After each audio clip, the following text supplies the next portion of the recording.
حضرت خالد بن ولید رضی اللہ عنہ سیف اللہ کا مرکہ جنگ موتہ 8 ہجری میں رومی افواج کے خلاف ایک عظیم مرکہ برپا ہوا۔ مسلمانوں کی تعداد صرف 3000 تھی جبکہ دشمن کا لشکر 1,00,000 سے زائد تھا۔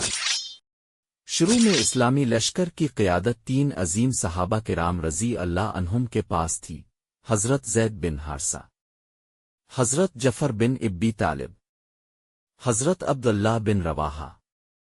تینوں ایک کے بعد ایک شہید ہو گئے۔ اسلامی لشکر پر خوف طاری ہونے لگا۔ تب حضرت خالد بن ولید رضی اللہ عنہ نے علم جہاد سنبھالا۔ وہ گھوڑے پر سوار دشمن کی صفوں میں گھس گئے۔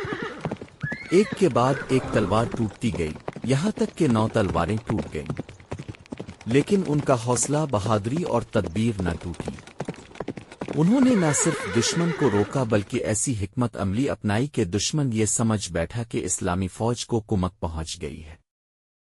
اس فہم و فراست اور بہادری کی بدولت حضرت خالد نے لشکر اسلام کو ایک یقینی تباہی سے بچا لیا۔ ویڈیو دیکھنے کے بعد چینل کو سبسکرائب کرنا مت بھولیے گا۔